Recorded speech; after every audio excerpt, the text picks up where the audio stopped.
Ainda sem vencer no Campeonato Paulista e na lanterna do Grupo B, a Ponte Preta já iniciou a preparação para o duelo da próxima rodada contra a Portuguesa fora de casa. No estádio do Canindé, em São Paulo, a Macaca tem a chance de somar 3 pontos, se afastar da zona de rebaixamento e deixar a incômoda 14ª colocação.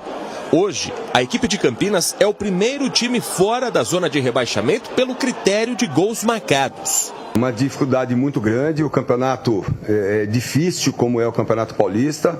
A primeira fase com 12 jogos que preocupa demais. 12 jogos em sequência praticamente, né? Na quarta-feira nós já temos mais um, no domingo, depois na quarta-feira novamente, enfim, são situações que não dá para você ficar aqui lamentando o que está acontecendo. O que nós temos que buscarmos alternativas, por isso que eu passo sempre uma situação de confiança para os nossos atletas, para o nosso elenco, para que a gente possa ter pelo menos a atitude de guerreiro, né, para vestir e honrar a camisa da Ponte Preta, para que aos poucos a gente vai acertando a parte técnica, a parte tática e ter a evolução necessária para a gente, né? A gente não pode nem pensar nessa situação agora, dentro da tabela, mas logicamente que preocupa a gente. Por quê? Porque nós sabemos que é um campeonato curto, de tiro curto, principalmente da primeira fase, e que você não pode lamentar essas situações que a gente tem vivido ultimamente. Em busca de uma virada de chave na competição, a Ponte Preta tem 2 novos atletas para compor o elenco. Nos próximos dias, o lateral esquerdo Guilherme Nicolodi e o meio-atacante Dudu Sheik vão reforçar o time de Brigatti na sequência do Paulistão. Dudu é uma das principais apostas do clube para o sistema ofensivo. Ele foi revelado pelo Atlético Paranaense depois de chamar atenção nas categorias de base do Internacional, mas foi se destacar mesmo no Operário Ferroviário. Já Guilherme Nicolodi se encaixa no perfil de aposta.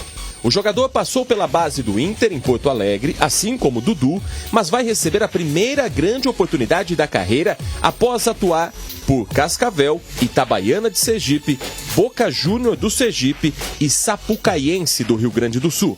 Com a chegada de 2 novos atletas, a Ponte Preta ainda mantém uma briga interna pelas vagas no time titular.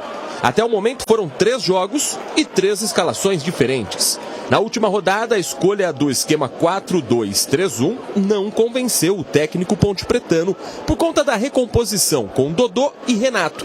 A ideia agora seria buscar uma formação em que Renato e Gé fiquem mais próximos e o meio-campo mais protegido. Hoje, os 2 extremos nossos ficaram muito abertos. Tivemos a situação do Gé também, a situação do Elvis, uma situação que não vem na recomposição, você sobrecarrega os 2 volantes e principalmente os laterais. E foi isso que aconteceu principalmente no primeiro tempo. Essa situação de você atacar, de você não ter o domínio do jogo, quando você perde a bola e não tem a recomposição, né, principalmente dos extremos fechando para se formar um terceiro volante pelo lado ali, lado contrário da bola, você acaba logicamente sobrecarregando os 2 volantes da sua equipe, foi o que aconteceu, né, do Everton e do Filipinho, e logicamente os laterais também. Por quê? Eles viam que não tinha aquela marcação, o Zé Mário pouco ataca nos jogos que nós vimos. Hoje ele fez ultrapassagem em cima, sobrecarregando o nosso lateral direito. No sistema defensivo existe ainda a chance da entrada do boliviano Luiz Hakim para ajudar na bola aérea.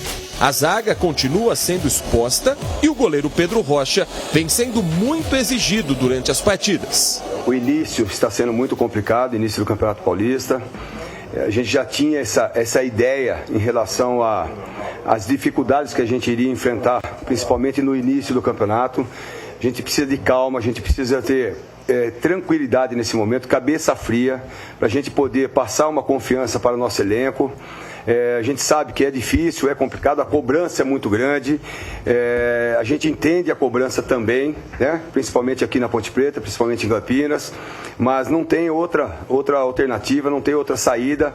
Olha, o Brigatti, nessa entrevista coletiva, ele também citou a questão física de jogadores, fez uma crítica para jogadores sem clube. E aí, quando estão de férias, não se preocupam com a parte física. Vamos ver aqui o que é que disse o Brigatti. Porque assim, hoje vou fazer uma crítica aos atletas que não estão empregados. Eles pensam que estão de férias. E eles pensam que quando é contratado por um clube, que o clube tem o tempo de 20, 30 dias aí para fazer uma pré-temporada. E isso nós não temos, principalmente no Campeonato Paulista, atletas que nós contratamos muito abaixo, de ficar aí 2 meses sem treinar. Aí ele vem com 10 dias. Isso é um exemplo de vários atletas nossos aqui que foi contratado. Então, o Nilson eu trabalhei com o Nilson 2 vezes no Sampaio. É um grande jogador, um grande zagueiro pelo lado esquerdo. Só que ele foi jogar no Irã, comia arroz e carneiro, nada mais. O cara acostumado a morar nasceu no Nordeste. Come farinha, come tutu de feijão, enfim, tem uma saúde diferente. Agora que o Nilson está voltando, logicamente com aquele porte físico para sustentar uma partida, e logicamente logo ele vai poder estar à disposição. Ele não citou nomes, mas fez uma crítica aí, para jogadores. Podemos até entender quais são esses jogadores que estavam sem clubes, mas não citou nome. É muito de cada um. Tem atleta que durante as férias ele continua treinando normalmente. Às vezes contrata até um personal trainer, às vezes tem uma academia, Agora tem férias, aí dá uma relaxada, aí fica acima do peso, tem a questão motora também, que perde o ritmo. Aconteceu isso comigo. Eu adorava treinar nas férias. Então eu saía de férias e ficava treinando. Contratava, às vezes tinha amigos, personal, tal, e assim, treinava mesmo. Inclusive, tecnicamente também, em alguns espaços aí que tinha amigos treinadores de goleiro, a gente treinava. Aí, trocou a comissão técnica do Guarani na época. O Guarani contratou o Moraci Santana. E aí estava terminando a temporada, eu cheguei no Moraci e falei para ele, ô professor, nós vamos entrar de férias, você podia passar para mim aí um cronograma, uma cartilha. Ele falou assim, já fala, férias, então você não vai fazer absolutamente nada, você vai descansar, porque você já trabalhou o ano inteiro, pesado, agora você precisa de um período de descanso, o corpo também precisa descansar, para que você consiga assimilar a carga que vai ser dada no início da temporada. Então não é para treinar, chegue aqui zerado, é isso que eu te peço. E aí... Então, só que naquela época, por exemplo, você tinha mais prazo, Tinha prazo, mas era uma das coisas que aconteciam. Hoje eu concordo, eu acho que assim, até, por exemplo, tem cara aí que terminou o campeonato em novembro. E aí o cara ficou dezembro, aí janeiro. Quer dizer, dá para ele fazer alguma coisa. Só que tem que estar muito atento a isso também, Batista. Que às vezes o cara chega com uma carga que foi dada nas férias e ele não suporta a carga que vai ser dada ali no início. E aí fica desequilibrado o aspecto físico. Mas eu acho que o profissional ele tem que estar sempre se cuidando. Não adianta nada, o cara sai de férias também, vai querer comer uma leitoa por dia, Ele tá ferrado. O cara é atleta, ele precisa se cuidar, ele não precisa treinar, mas se cuidar é o essencial. Eu, graças a Deus, eu tive um ótimo professor para falar desse assunto, Eli Carlos. Quando você contrata um jogador, você tem que olhar o prontuário dele. Físico, médico, psicológico e fora de campo. Então, assim, você vai trazer um jogador, você tem que saber minimamente quem você está contratando. Se o cara se cuida, se o cara está se cuidando nas férias, porque você tem que fazer uma escolha, por exemplo, tiro curto agora no Campeonato Paulista, o jogador chega, ele tem que estar pronto para jogar daqui 12, 15 dias, 20 dias. Aí você contrata um cara que você não sabe qual é o histórico dele. De quem que é a culpa? É do jogador, evidente, mas a culpa maior é de quem contrata. Eu estou falando daqueles que estão chegando. O Gleger já falou dos remanescentes. Só que existe uma diferença hoje. O Gleger sabe disso. A exigência física é muito grande e alimentar também. Então é a história da leitoa. Se o cara já sabe que ele tem um... Eu, por exemplo, se eu chegar aqui, Gleger, e eu tomar vinho 4 vezes por semana, em uma semana eu engordo 3 quilos. Por causa do meu biotipo. Eu já me conheço, então não posso tomar vinho 3 vezes por semana. Vou tomar 1 vez por semana. Agora, se o cara já sabe... Eu já posso tomar 4 que não porque você tem metabolismo de atleta. É diferente, mas tá brincando? Não, é verdade. Você pode tomar a semana inteira. É diferente. Olha, eu falei que... Só concluindo. Então, o jogador tem que fazer a parte dele. Tem que fazer a parte dele, porque a exigência, apesar da necessidade do descanso, o Gleger, ele resumiu exatamente o que eu penso também, mas o jogador tem que ser profissional. Tem jogador que se apresentou aí realmente muito abaixo, Batista, muito abaixo. Eu disse que o Brigatti não citou nome, mas ele citou um nome, do Nilson Júnior. Nilson Júnior estava no Irã. Até o Brigatti disse, lá ele ficava comendo carneiro e arroz. E isso, claro, né, que para os habitantes de lá estão acostumados com isso. Aí o Brigatti disse, brasileiro, nordestino, acostumado a comer tutu de feijão, acostumado a comer carne gordurosa. Farinha. Feijão gordo. Feijão gordo. É bom, hein? Aí chega lá o tempo inteiro comendo carneiro e arroz, né? Os caras lá são muçulmanos. Então mexeu com o metabolismo. Então ele citou o nome, citou o caso do Nilson Júnior, que já poderia estar ajudando, mas não pode porque está se recondicionando. Você vê como é que é? Às vezes a gente até fala muito isso, eu e o CH, o próprio Tigrão também, da necessidade de você contratar e fazer o planejamento um mês antes. Porque tem jogador aí que não tem nem condição ainda de... O Renato mesmo. E cada um que é um baita de um jogador. Cada um chega. E aí você inicia a pré-temporada. Você inicia a pré-temporada. Vou dar um exemplo do Felipinho, que para mim é um monstro. Né? Corre o campo inteiro. Se acaba o jogo, se deixar, ele continua correndo. E aí chega o Renato, por exemplo, chega no meio da preparação. Pô, imagina quanto tempo o Renato vai demorar para ficar no mesmo nível do Felipinho. Então, são essas coisas que, esse desequilíbrio, e quando eu falo, tá atrasado, hein?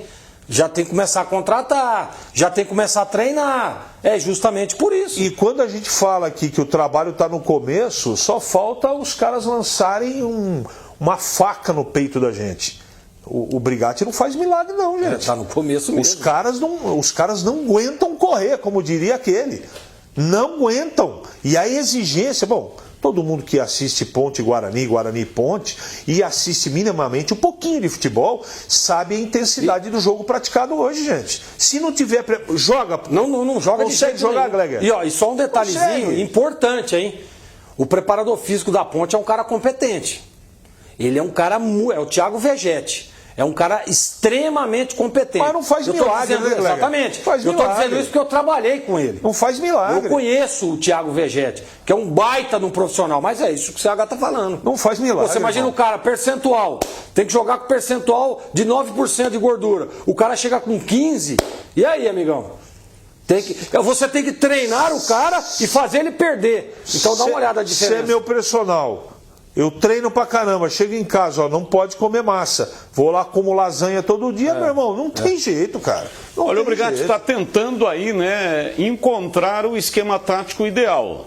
Tentou lá o 4-2-3-1, o 4-1-4-1 no último jogo contra a Inter de Limeira. Mas é o seguinte, ele depende das peças até para poder acertar um esquema tático. Então agora, contra a Portuguesa, qual é o esquema que ele vai colocar em prática? Lá contra o Santos, o jogo foi fora de casa. Ele tentou um esquema. Vai utilizar o mesmo esquema para a partida contra a Portuguesa ou não? Batista, essa questão, você falar de esquema, né? Eu, por exemplo, fiz uma leitura, ele está jogando do mesmo jeito, ele só reposiciona os jogadores. Né? E em alguns momentos, vou enfrentar o Santos. E aí eu me lembro, por que ele abriu dois caras? Ele colocou o Dodô, né? Lá contra o Santos, e colocou Renato. O Gabriel. Gabriel Santiago, né? Isso. Gabriel Santiago. É isso aí. Ele abriu os dois por quê? Porque o Santos tinha dois laterais agudos, dois homens que são rápidos pelas beiradas, e ele inclusive disse isso. Aí você vai enfrentar a Portuguesa lá agora, que tem um meio de campo de qualidade. E muito. Aliás, o Giovanni Augusto está lá e está jogando bem. Eu assisti o último jogo. Tem um outro menino lá também, agora me fugiu o nome, que é bom jogador que jogam por dentro. Então, ele já tem o esquema dele pronto. Ele só precisa saber escolher as peças. Eu não entendi, por exemplo, por que ele tirou o Ramon Carvalho. Não entendi. Tá no início de temporada. A única explicação você perdeu o Amaral. É a parte física, Pode ser o aspecto físico. Então... Você entendeu? Porque o Ramon Carvalho é um baita de um jogador. O esquema ideal, respondendo essa pergunta, é o tripé, é o losango de meio de campo e dois homens à frente. É exatamente isso que eu faria. Que é o que ele descobriu lá o ano passado, que livrou a Ponte do rebaixamento. Que era lá com o Felipinho, Amaral, o Ramon Carvalho e o Elvis. Então agora ele perde o Amaral, coloca o Leonaldo, por exemplo. Ele tem colocado, mas ele colocou o menino Emerson, né? Isso, não gostei, Emerson não foi Santos. bem. Não foi bem. Eu voltaria com o Leonaldo. Esse Emerson Santos é quase que um terceiro zagueiro, né? Um jogador de marcação. Acho até que seria, no jogo contra o Santos, natural que ele desse uma reforçada no sistema defensivo. Agora, jogo em casa, tinha que ter jogado o Leonaldo, né? Também acho. Se é que ele tinha condições físicas de jogar, sempre colocando essa ressalva. O esquema contra a Portuguesa é o esquema simples e objetivo. Quem está em condição aí? Quem aguenta correr? Quem está pronto, não está com dor? Quem não está quase estourando? Esse é o primeiro ponto. Aí diante dos jogadores, porque a gente fica aqui debatendo segunda, terça, chega na hora do jogo, esse aqui jogou, aquele não jogou, mas por quê? É sempre, até a sexta rodada vai ser assim. Então o ideal, se todo mundo tiver à disposição, 4 no meio e 2 na frente. Eu jogaria, não sei nem se vai ter condição, né? Porque terminou com a língua no pé, o Renato. Tecnicamente, Renato e Jean na frente. E o quarteto no meio campo com o Ramon Carvalho e com o Leonaldo, com o Filipinho e Elvis. E o Elvis. O resto é tudo igual.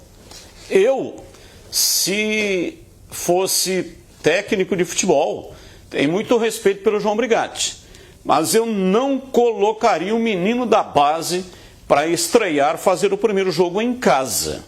Por que eu estou falando isso? O André Henrique entrou no segundo tempo no jogo contra a Inter. Foi muito mal, muito mal. E é natural que isso aconteça, porque jogando diante da torcida, a pressão é enorme. Então essa transição da base para o time profissional é sempre um negócio complicado. Então se eu fosse treinador, eu colocaria em pedaços de jogos menino que está vindo da base em jogo fora de casa, onde a pressão é menor. Mas tem lá a torcida adversária que faz uma pressão. Se for um time grande como o Santos, sim. Agora, se é um time menor, né? Portuguesa, por exemplo, não vai ter lá aquela torcida gigante, né? Faz sentido isso que você está falando. Mas vamos considerar uma coisa, não estou discordando de você. Não estou discordando, quero acrescentar uma informação. No banco de reservas no último jogo só tinha como atacante ou meio atacante o Polvidiero. Mais ninguém. Mas ele colocou o Polvidiero, né? Olha, caiu até o... colocou. Por quê? Você olha para o banco, você vai fazer o quê? Você tem que fazer alguma coisa. Renato machucado, cansado. Dodô com a língua de fora. Elvis se arrastando. Todo mundo cansado. Eu acho que agora, eu e Tigrão eu não estou defendendo o João Brigatti, gente. Eu estou conjecturando aqui, trazendo informação que foi o que aconteceu no jogo. Não é? Você pede uma coisa, mas dá para fazer isso? Eu concordo com você. Eu acho que tem que preservar o rapaz. Entrou muito mal mesmo. Agora, tinha o que fazer? Ele tinha que fazer alguma coisa. Do jeito que estava, e não mudou nada, né? Estava ruim, piorou o que estava ruim. Eu e o Tigrão estava discutindo, né, da questão de contratar o Luca, né? E aí o Tigrão acha que não seria uma boa contratação. Foi pro Novo Horizontino. Pô, gente, pelo amor de Deus. Para mim seria a melhor contratação da Ponte do ano. Deixa eu ver aqui qual era o banco da Ponte Preta no jogo contra a Inter de Limeira. Anotei aqui. Você gostou do meu cabelo, Sérgio? Excelente como sempre. Gostou? Mas hoje está especial, está mais legal do que todos os dias. É que hoje eu dei uma caprichada. Parabéns, Gleger, parabéns. Legal, ficou legal mesmo. Muito bom, parabéns. Luan, Leonaldo, entrou. Vinícius, Castro, entrou. Luiz Felipe, não entrou. Fraga, não entrou. Gabriel Santiago, não entrou.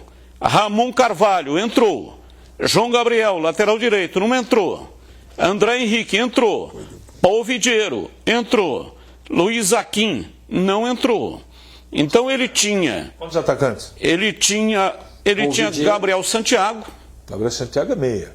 E o Polvidiero. André Henrique é meia também. Então ele poderia ter colocado. Vai ter condição agora? É Dudu, né? O Dudu vai ter condições Esse ou não? não saiu no bid ainda. Não saiu? Dudu, não. como é que é, Sérgio? Scheidt. Scheidt. Dudu Scheidt. Sheit ou Shait? Se eu falar Shait, ele fala Sheit. Se você falar Sheit... Ele fala É Sheit. porque escreve-se Sheit, aí o que eu fiz? Quando surgiu essa informação, eu fui lá ver narradores, né, narrações pelo YouTube, narrando gols desse jogador. Mas os caras eram E lá- bons que narravam lá, que nem você? Eu não sei se é bom ou se é ruim, mas os caras lá... Se eu ouvir narrador ruim, vai falar tudo errado. Então eu fui cara era lá, bom. vi E lá aí? 2 ou 3 narradores chamando o cara de Dudu Sheit.